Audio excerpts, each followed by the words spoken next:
Ever felt like the weight of the world was on your shoulders? Like you're constantly stressed about the future or beating yourself up over the past? Well, you're not alone.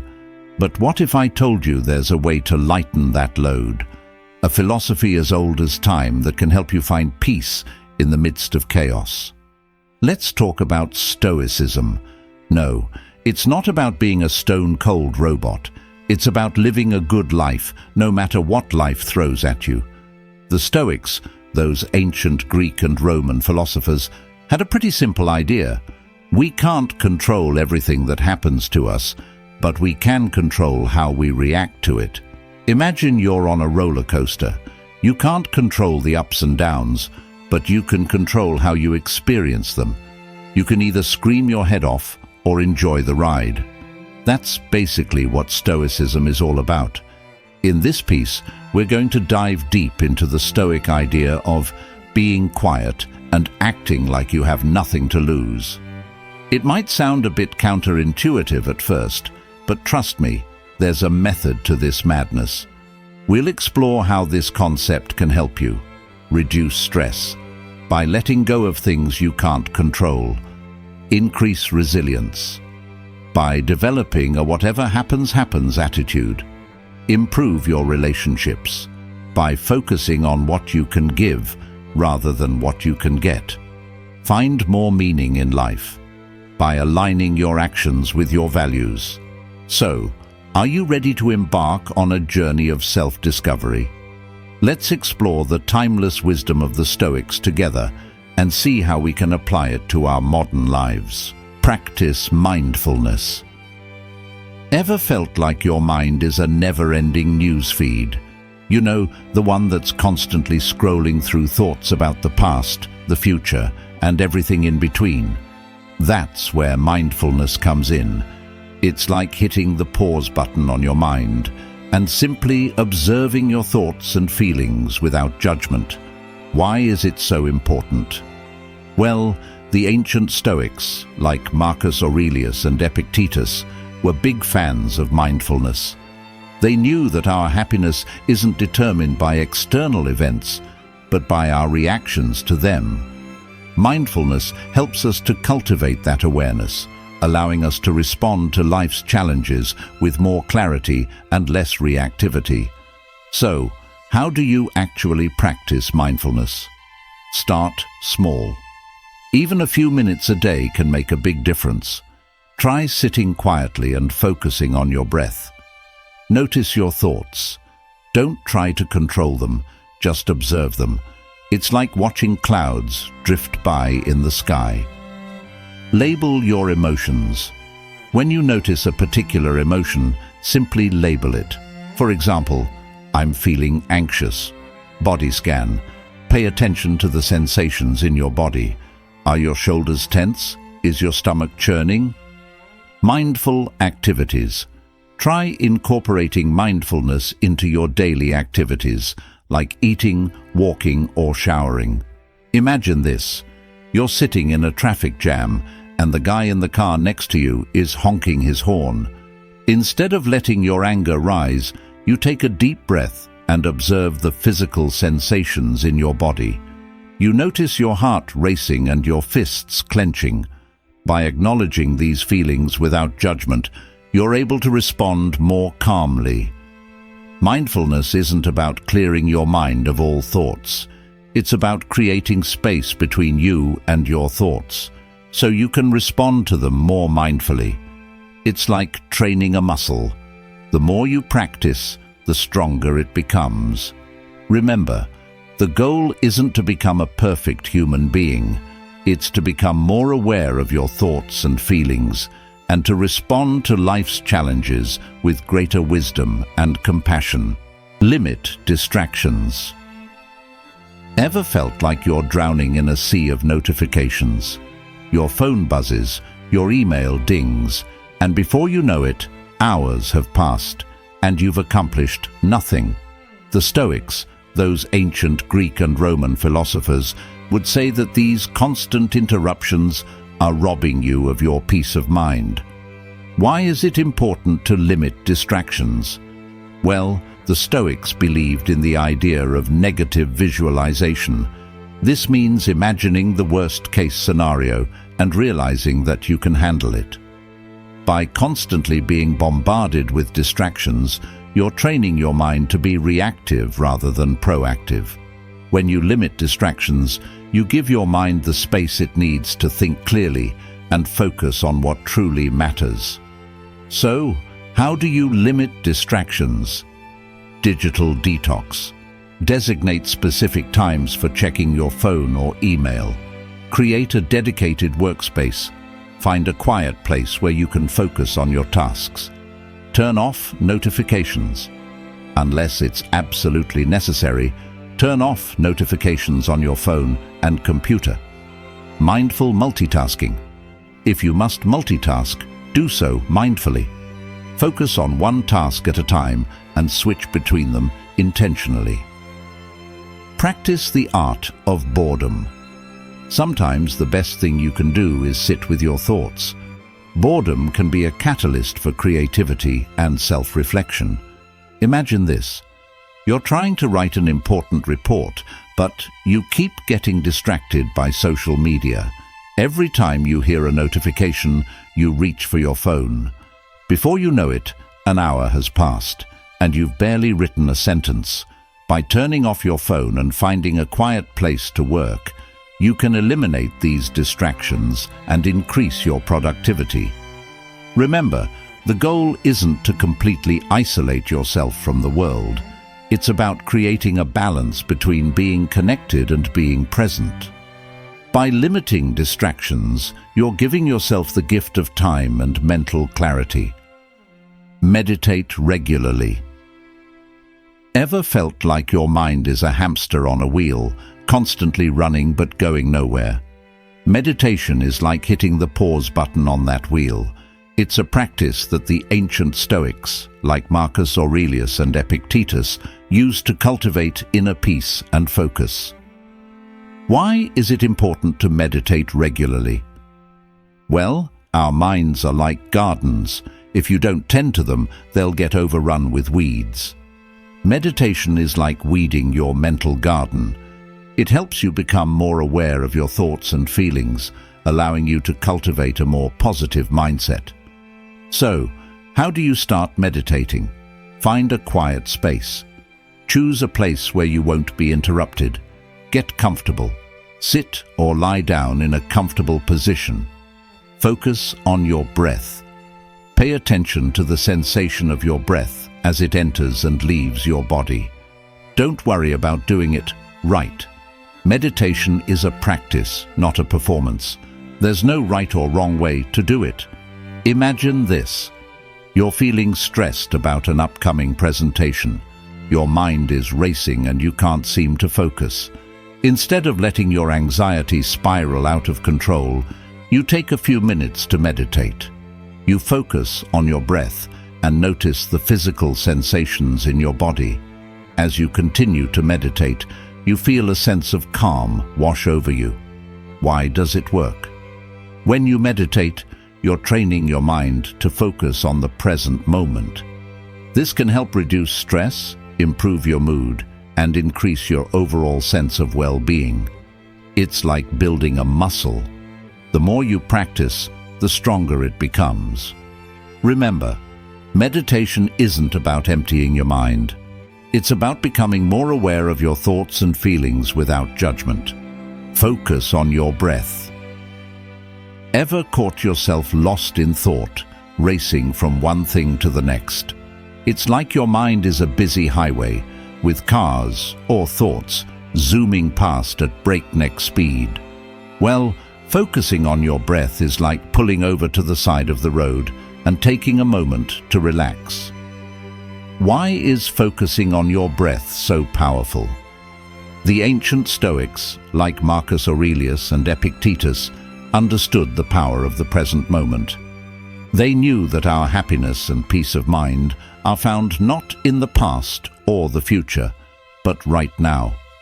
By focusing on your breath, you're anchoring yourself in the present moment, reducing stress and anxiety.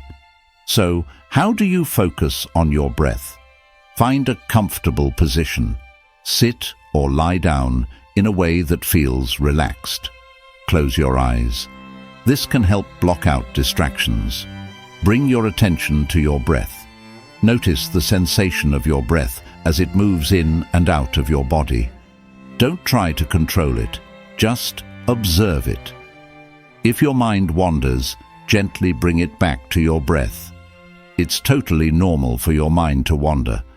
Just notice when it happens and gently guide it back to your breath. Imagine this. You're about to give a big presentation and you're starting to feel nervous. Your heart is racing and your palms are sweaty. Instead of letting your anxiety spiral out of control, you take a few deep breaths. As you focus on your breath, you feel your body start to relax. Why does it work?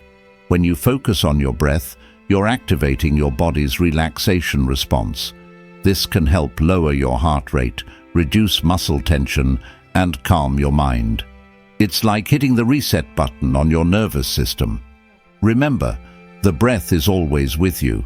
It's a constant anchor to the present moment. So, the next time you're feeling stressed or overwhelmed, take a few deep breaths and focus on the sensation of your breath moving in and out of your body. Journal your thoughts. Ever had one of those days where your head is so full of thoughts that you feel like it's about to explode? Journaling is like giving your mind a mental health day. It's a chance to get all those jumbled thoughts and feelings out on paper. Why is journaling so beneficial? The Stoics believed in the power of introspection. By examining our thoughts and actions, we can gain a better understanding of ourselves and make more informed decisions. Journaling is a powerful tool for introspection. So, how do you start journaling? Find a notebook or journal. You can use a physical notebook or a digital journal. Choose a time and place to write. Find a quiet, comfortable place where you won't be interrupted. Write freely. Don't worry about grammar or spelling. Just let your thoughts flow onto the page. Be honest. Don't hold back. Write about whatever is on your mind. Imagine this. You've had a really tough day at work. You're feeling stressed, frustrated, and overwhelmed. Instead of bottling up your emotions, you decide to write about them in your journal. As you write, you begin to see your problems more clearly and develop new perspectives. Why does it work? Journaling can help you process your emotions. When you write about your feelings, you're giving them a voice. This can help you to understand and process them more effectively. Gain clarity. Writing can help you to clarify your thoughts and identify patterns in your behavior. Solve problems. By writing about a problem, you can explore different solutions and find a way forward. Increase self-awareness. Journaling can help you to learn more about yourself and what motivates you.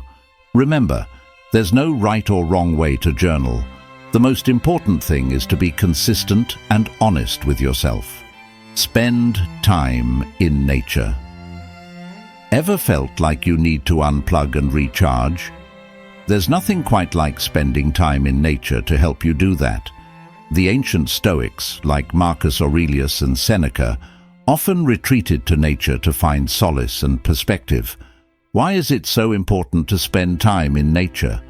Well, our ancestors evolved in nature, and our brains are still hardwired to find it calming and restorative. Spending time in nature can reduce stress, improve your mood, and boost your creativity. So, how can you incorporate more nature into your life? Take a walk in the park. Even a short walk in nature can have a big impact on your mental health. Go for a hike.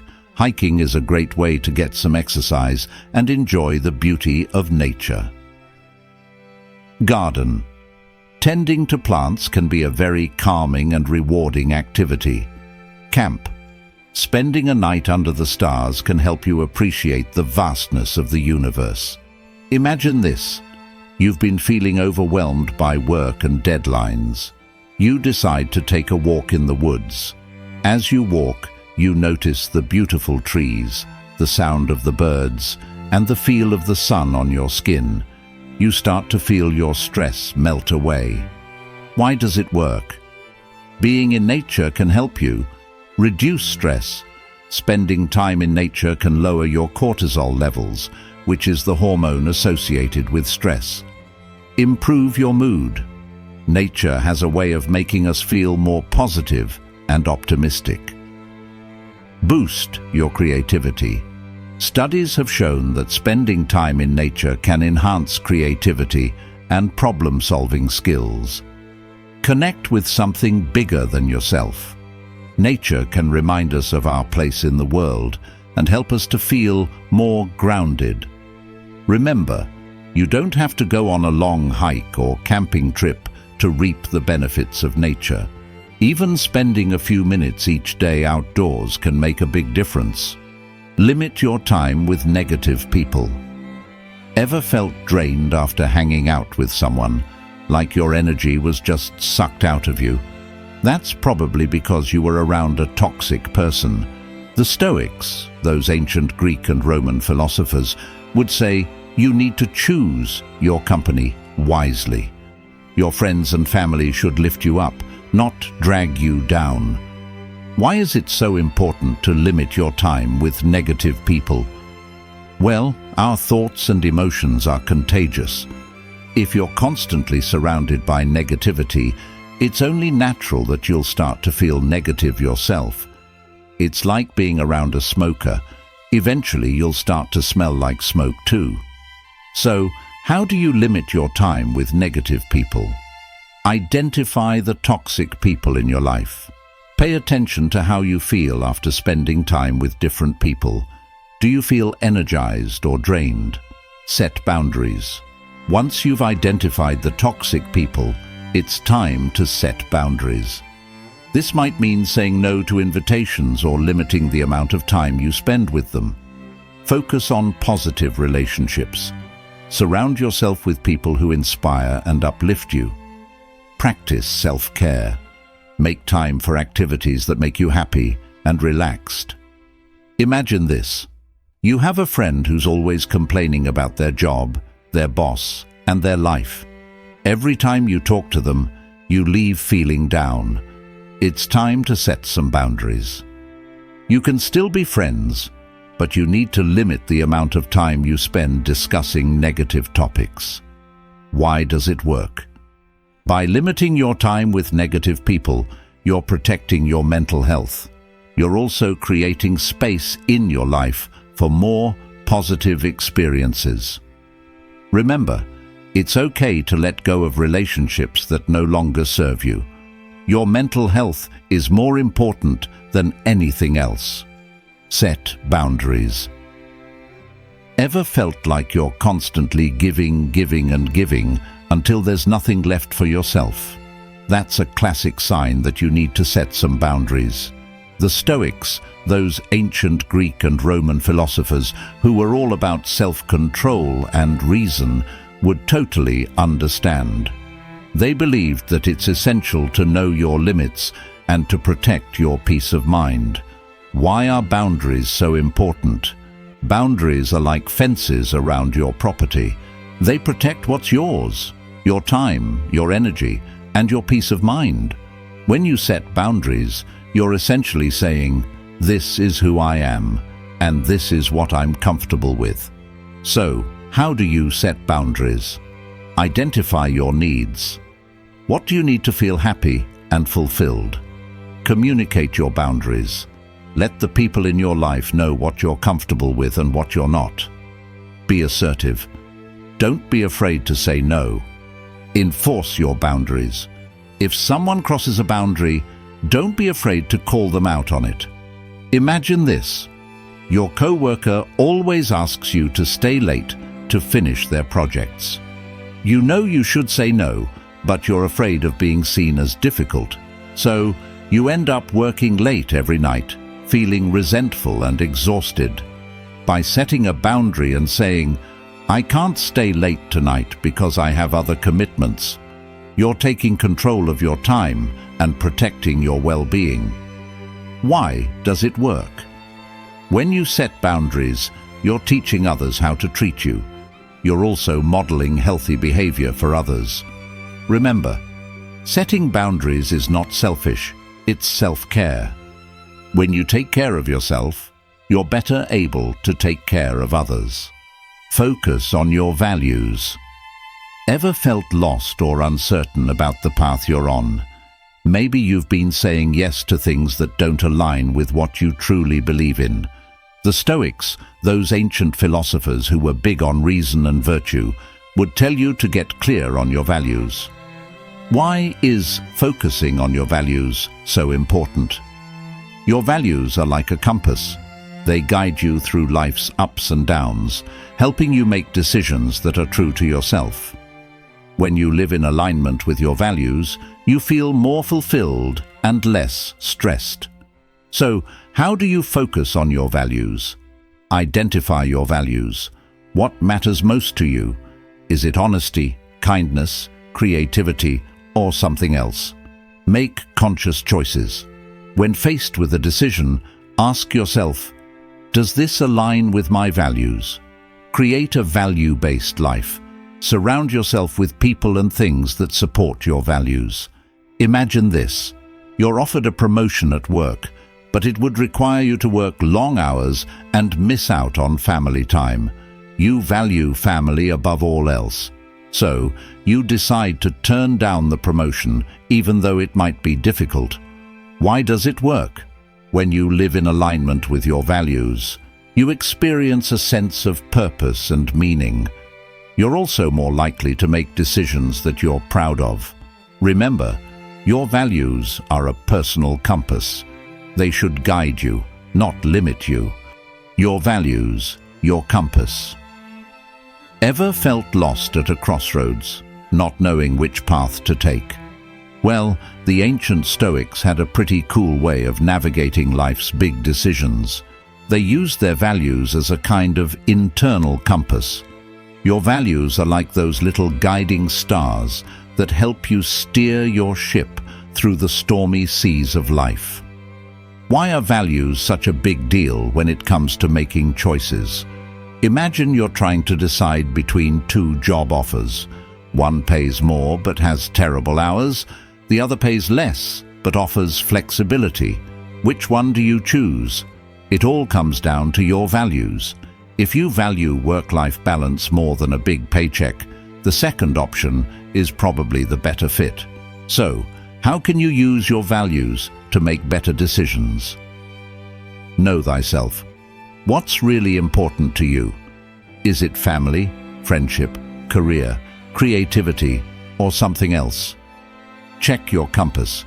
Whenever you're faced with a tough choice, ask yourself, does this align with my values? Trust your gut. Sometimes the answer isn't clear-cut, but if something feels off, it probably is. Trust your intuition. Let's say you're a big believer in honesty. Now, your friend tells you a secret and asks you to keep it, but you know that the secret could hurt someone else. What do you do? If honesty is one of your core values, you might feel a moral obligation to tell the truth, even if it means upsetting your friend. Why does this work so well? When you make decisions based on your values, you're more likely to feel good about your choices. And let's face it, feeling good about yourself is pretty important. Plus, when you live in alignment with your values, you're more likely to achieve your goals. Want to try a little exercise? Grab a notebook and make a list of your top 5 values. Then, think about a recent decision you made. Did it align with those values? If not, why not? Remember, your values are like a personal roadmap. They guide you towards a life that's meaningful and fulfilling. So the next time you're faced with a tough choice, remember to consult your inner compass. So, let's recap. We've talked about the Stoic philosophy of being quiet and acting like you have nothing to lose. It's not about being a pessimist or giving up on your dreams. It's about finding inner peace by accepting what you can't control and focusing on what you can. Remember Marcus Aurelius, the Roman emperor who was also a Stoic philosopher? He used to remind himself that everything is temporary and that even the universe itself will eventually end. Pretty heavy stuff, right?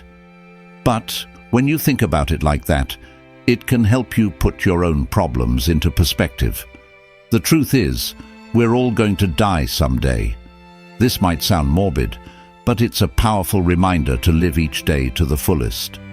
When you realize that you have nothing to lose, you're free to take risks, pursue your passions, and be the best version of yourself. So, the next time you're feeling stressed or overwhelmed, take a deep breath and remember, you're stronger than you think. You can handle whatever life throws at you. And by adopting a Stoic mindset, you'll not only survive, but thrive. Want to give it a try? Start small. Maybe it's letting go of that grudge, or saying no to something that doesn't align with your values. Every small step you take towards a more Stoic mindset is a victory. Remember, life is full of ups and downs. But by focusing on what you can control and letting go of the rest, you can find peace, happiness, and a sense of purpose.